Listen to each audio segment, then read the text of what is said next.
Hello, friends, and welcome to CEC online lectures. In my previous lecture, I discussed about the macroscopic evaluation of crude drugs, how macroscopic evaluation help in identification of a drug, as well as differentiation of a drug from its related species and adulterants. In today's lecture, I'll be discussing about the microscopic evaluation of crude drugs. Microscopic evaluation means evaluation of those characters which are microscopic in nature, that is, they cannot be observed through a naked eye, and we have to use microscope to evaluate those characters. We know that plants are made up of different cells and tissues, and each tissue or a cell is having a specific character and they have a specific arrangement in the plants. And therefore, these characters and the arrangement parameters become an important character or microscopic character in identification of a drug.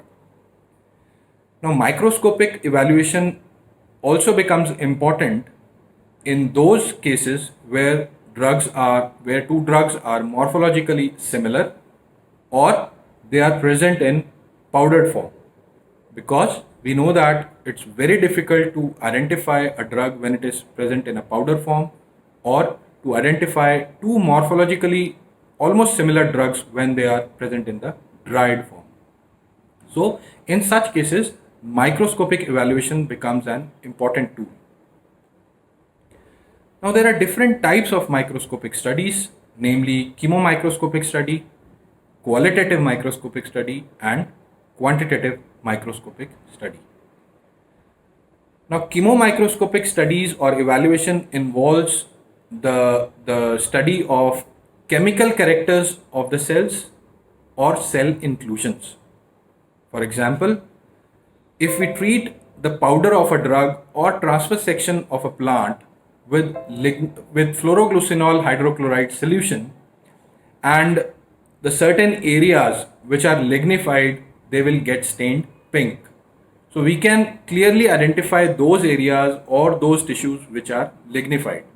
Similarly, if a cell is having starch grains, then when on treatment with starch solution, it will stain blue black color, and the areas in the transverse section which stain with blue black color, that indicates these areas are having starch grains. Similarly, the cells which are having cellulosic walls, when treated with chlor zinc iodine solution, they will stain blue or violet color. The cells which are having mucilage in them, they will stain pink when they are treated with ruthenium red. Similarly, subrin, cutin, and chitin can be identified when they are treated with chlor zinc iodine. They will give yellow color in case of subrin. When they are treated with KOH solution, and yellow color is obtained in case of cutin. And when treated with iodine and sulfuric acid solutions, and when reddish color is obtained, they indicate the presence of chitin in that particular deposition or the cell wall. So this is how chemomicroscopic evaluation helps in understanding the chemical nature of a particular cell or a tissue or their inclusions. Next is the qualitative microscopy. So as the name indicates, that is qualitative, it deals with the morphological characters of cells or tissues. And when we talk about the morphological characters of cells and tissues, the term becomes cytomorphology. Besides the morphological characters, qualitative microscopy also helps in evaluating, in studying the arrangement and position of different cells and tissues, as well as different ergastic cell contents. Now I'll come later on to the term ergastic cell contents. We'll continue with the qualitative microscopic aspects. Now we know that the plants have broadly two types of tissues. One is meristematic tissue and second is the permanent tissues. Meristematic tissues or the cells keep on dividing, whereas the permanent tissues, they do not divide. And since they do not divide, they become an important microscopic character for identification of a particular drug. Now permanent tissues are further of two types: simple permanent tissue and complex permanent tissue. Now simple permanent tissues include parenchyma, collenchyma, and sclerenchyma, whereas the complex permanent tissues include xylem and phloem. Now I will just briefly discuss about these tissues. First is the parenchyma. Now, parenchyma has been derived from a Greek word parenchyma, which means visceral flesh or the outermost skin. Now, it is a versatile ground tissue that is mainly responsible for the filling action or act as a filler in the different plants parts. It is found in almost all parts of the plant. Say, for example, in the cortex region of the root as well as stem, as well as in barks also. It is also found in the pith region of the roots. It is found in the mesophyll region of the leaf. It is found in the pulp of the fruit as well as endosperm of the seeds. So it has a wide distribution in the plants. Now, parenchyma cells are living and they have thin walls, almost circular or polygonal in shape. They are isodiametric. In general, they have cellulosic walls and have large intercellular spaces. The major function of the parenchyma is storage of food, and they provide turgidity to the various softer parts of the plant. Depending upon their shape and their function, parenchyma cells are of different types. As you can see in this slide, picture A and B shows the show the round or the polygonal shape of parenchyma. C and D represent the prosenchyma type of parenchyma. E represents the epidermal cells that are present in the epidermis of leaf or the stem. F represents the parenchyma that are present in the mesophyll region of the leaf, namely spongy parenchyma. Since large air spaces or they are loosely arranged, we call them as spongy parenchyma. And palisade cells, these are the elongated cells which are having chloroplast in them and help in photosynthesis. Picture G represents the parenchyma which are having large air cavities, and since they have air cavities, they are known as aerenchyma, and these are normally found in aquatic plants, and they provide buoyancy to these aquatic plants which help them in floating over the water. Next is the collenchyma. Now, collenchyma are the tissues that are composed of cells which are having irregular thickenings. The term collenchyma was given in 1839 by a German botanist, Matthias Jakob Sheldon. And these cells are living cells and they are slightly thickened walls. Now, parenchyma cells were also living, but they were having thin walls, whereas collenchyma cells are also living, but they have thick walls. That is why sometimes collenchyma are also known as thick-walled parenchyma. Now, these thickenings on the collenchyma are generally pectocellulosic in nature, and these thickenings are present in different region or different positions of the cells. And depending upon the position of these thickenings, collenchyma cells are divided into different types. The major function of the collenchyma cells is to provide mechanical support and flexibility to the plant parts. Now you can clearly see in this picture the different types of collenchyma cells. As I told you that depending upon the position of the thickenings, there are different types of collenchyma cells. So the picture A represents the angular collenchyma. So as the name indicates, the thickenings in these types of cells are present only at the angles of the cells where the second cell is joining. And the picture B represents the longitudinal section of the angular collenchyma. Picture C represents the lacunar collenchyma, as there are intercellular spaces in this type of collenchyma.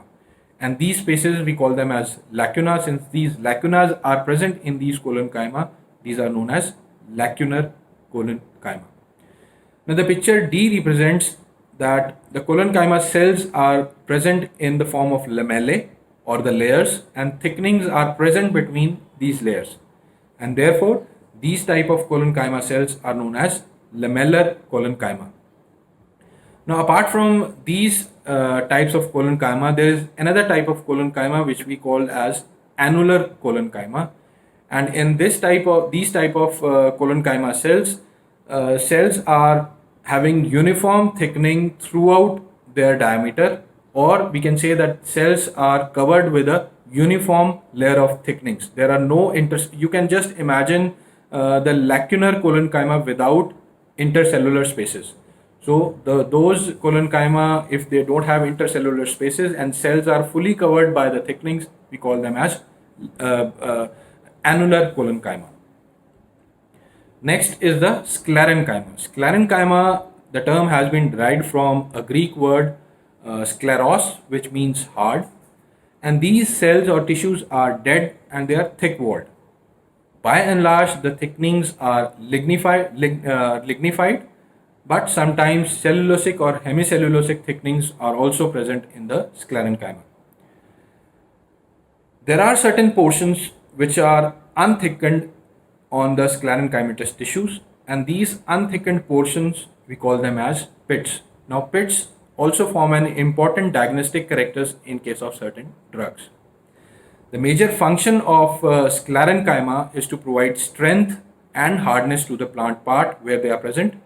Besides the importance in plants, sclerenchymatous tissue also have certain commercial importance for humans because they are involved in manufacturing of clothes. For example, fibers from hemp, that is cannabis, they are used in the manufacturing of clothes, whereas fibers from jute, they are used in the manufacturing of gunny bags or in the manufacturing of ropes. So they also have commercial importance. Now there are different types of sclerenchyma, broadly two types, fibers and sclerites. Now fibers are narrow elongated structures tapering and closed at both the ends, you can see in the picture. And depending upon the shape, sclerites are further of different types. Picture A shows round structured sclerites and we call them as brachysclerites. Sometimes these are also known as stone cells. And when these sclerites are present in the form of star, we call them as astosclerites. When these are present in the form of pillars, we call them as macrosclerites. When these sclerites are present in the form of bone-like structures, as represented in picture D, we call them as osteosclerites. And when they are present in the form of trichomes, we call them as trichosclerites. So next we move on to the complex permanent tissues, and in this we are having xylem and phloem. So first we'll discuss about xylem. And the word xylem has been derived from a Greek word xylon, which means wood. And the term xylem was given by Carl Nageli in 1858. Now, xylem is a vascular tissue that can be found in vascular bundles that are present in non-woody plants and non-woody parts of the woody plants. We can also find xylem in the secondary growth or the secondary xylem region that is developed by the division of the vascular cambium in case of woody plants. Further, xylem can also be found as a part of steeler arrangement. We all know that the major function of xylem is the conduction of water throughout the plant. Now, xylem is mainly composed of four different structures. One is xylem parenchyma, xylem fibers, xylem vessels, and tracheids. Now, tracheids and vessels can be differentiated on the basis of their structure. As you can see in the picture, tracheids have tapering and closed ends. They are elongated structures with tapering and closed ends, whereas xylem vessels are not a single unit, but they are formed by the combination of different vessel units, and each vessel unit is having an open end on both the sides, as you can see in the picture. And these open ends are having perforated structures which help in the conduction of water. Now, in xylem vessels also we have different secondary thickenings, and the type of secondary thickenings also became an important microscopic character. If these secondary thickenings are present in the spiral form, we call them as xylem vessels having spiral thickenings. And when they are present in the form of rings, we call them xylem vessels having annular thickenings. And when these xylem vessels are having network of that secondary thickening, we call them as reticulated thickened xylem vessels. So next complex tissue is phloem. Now phloem is the innermost layer of the bark, and hence the name was derived from a Greek word phloios, which means bark. The term was again introduced by Carl Nageli again in 1858, and it is composed of living cells in comparison to those of the xylem vessels or xylem tissues, which were largely dead. Now, phloem, we know that it helps in the conduction of food, that is sap, to the non-photosynthetic parts. Now, the sap is nothing but the aqueous solution of sugars. Now, besides transporting sap, phloem also helps in transporting various amino acids, hormones, as well as messenger RNAs. Now, likewise, phloem is also composed of four different structures, that is phloem parenchyma, phloem fibers, sieve tubes, and companion cells. Now, again, sieve tubes are not the single structures, but they are composed of different tubes like structures, which we call them as sieve tubes, and each tube like structure is separated with the help of a perforated plate, which we call it as a sieve plate. So these are nothing but these are the tube like structures, and they are separated by the perforated sieve plates, which help in the conduction of food material across the plant. Now both xylem and phloem, they constitute, or they form a group which we call it as a vascular bundles. Now depending upon the arrangement of xylem and phloem and presence or absence of vascular cambium, there are different types of vascular bundles, and these different types also form an important microscopic character for identification of different drugs. Now broadly, if the vascular bundles are having cambium, we call them as open vascular bundles, and if cambium is not present, we call them as closed vascular bundles. And depending upon the position of xylem and phloem, there are conjoint vascular bundles and radial vascular bundles. Now conjoint, when xylem and phloem are present on the same radius, and in radial, when xylem and phloem are present on different radius, or rather we can say they are present in alternate form. Now the conjoint vascular bundles are further of different types. First is the collateral, when the phloem is present on the outer side and xylem is present on the inner side, and bicollateral, when the xylem is surrounded by phloem on both the sides, and then concentric, where one of the complex tissue is completely surrounded by the second tissue. So as you can see in the picture A and B represents the conjoint, collateral, open vascular bundles. As you can see, cambium is present, conjoint, phloem is on the outer side, and xylem is on the inner side. Picture C and D represents the conjoint, collateral, closed vascular bundles. As you can see, the cambium is absent. E and F represent the bicollateral vascular bundles. You can see that xylem is surrounded by phloem on both the sides, upper and on the lower side, and both the sides are having the vascular cambium. Picture G and F represents the concentric amphicribal vascular bundles, where xylem is completely surrounded by phloem. Picture I and J represents the concentric amphivessel vascular bundles, where phloem is completely surrounded by xylem. And the last, that is K and L, represents the radial vascular or the simple vascular bundles. Next, we are having the ergastic cell contents, because in qualitative microscopy, ergastic cell contents also are an important character. So ergastic substances are the non-protoplasmic cell contents, and these includes different crystals, and these crystals are largely of calcium oxalate or of calcium carbonate. Then we have starch, oil drops, gums, tannins, resins, and other compounds. So starch, oil, gum, tannins, resins, and other compounds, as we studied in chemomicroscopy, they can also be evaluated with the help of different chemical reagents. If we talk of an example, from different types of ergastic contents given on the slide.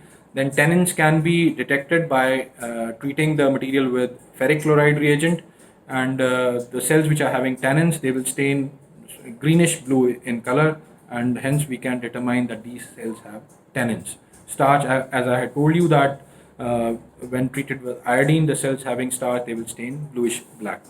Now, coming on to the crystals. Crystals form an important ergastic and identification microscopic characters. Now, in crystals, specifically calcium oxalate crystals. Now, calcium oxalate crystals are of different types. As you can see in this slide, depending upon their shape, we can categorize calcium oxalate crystals into different types. Picture A represents needle-shaped crystals, and we call them as needle-shaped calcium oxalate crystals or acicular crystals.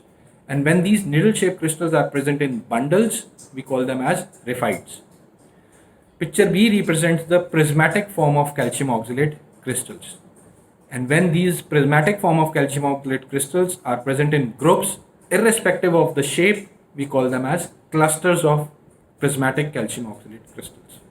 And when these clusters or the prismatic crystals are present in the form of flower shape, as you can see in picture D, we call them as rosette calcium oxalate crystals. And besides these four types, there is another type of calcium oxalate crystals. When they are present in the form of small sand-like grains, we call them as micro or sandy calcium oxalate crystals. Now, another important microscopic character is trichomes. Now, the word trichome has been originated from a Greek word called as trichoma, that means hair-like growth. And different trichomes, they vary in their size, their morphology, their anatomy, their location, and their cellular structure. These trichomes can be found in different parts of the plant. They are present on leaves, they are present on fruits, they are present on stem, they are present on seeds. And the major functions of trichomes involve the protection of the plants from herbivores, because some of the trichomes, they basically secrete very obnoxious smell, or they secrete bitter substances which prevents herbivores from eating such plants.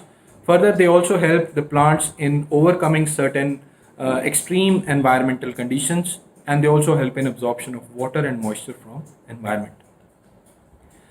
Now, depending upon their morphology, trichomes are of broadly of two types, and we categorize them into covering or non-glandular trichomes and glandular trichomes. So first is the covering or the non-glandular trichomes. Now these, as the name indicates, they do not secrete anything. They are just hair-like structures. And depending upon their cellular structure, they can be unicellular, means they can be single cellular. And among single cellular, they can be uniseriate, means they are having single row of cell, or they can be biseriate or multiseriate when different unicellular trichomes join together. Similarly, these can be multicellular, and multicellular can also be uniseriate or multiseriate. The original trichoma structure will be multicellular, and different rows, when they get together, we call them as bi or multiseriate. So then we have glandular trichomes. Now, glandular trichome is the term used to refer to an array of glands.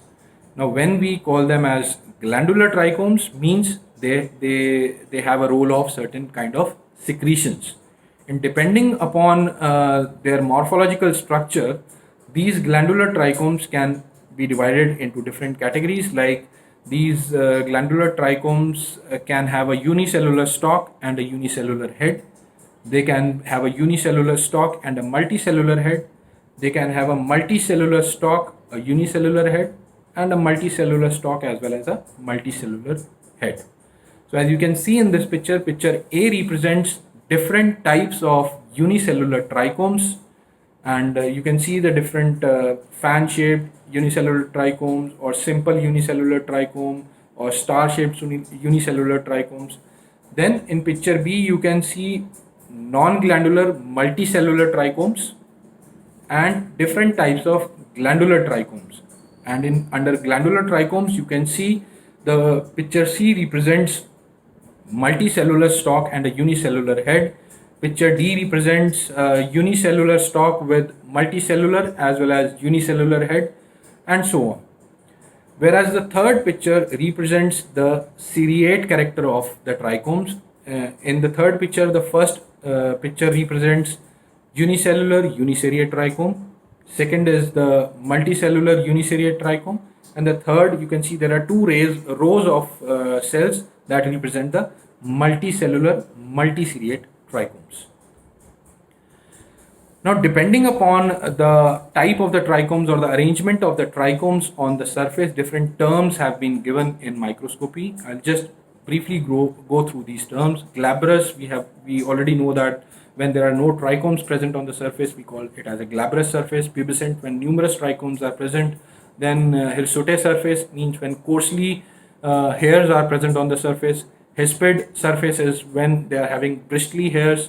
Then we have downy trichomes when there are wool-like covering or long trichomes are present on the surface. Similarly, tomentoes is there, pylos is there, strigos and villose types of trichomes are present on the surfaces of different plant parts.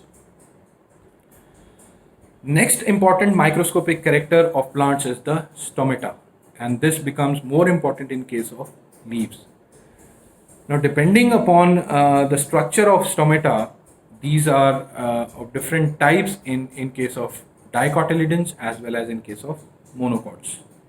In dicots, there are broadly 5 types of stomata, namely parasitic, also known as rubiaceous stomata, then diacitic, also known as caryophyllaceous, then anisocytic, also known as cruciferous, anomocytic, also known as ranunculaceous stomata, actinocytic, also known as star-shaped stomata.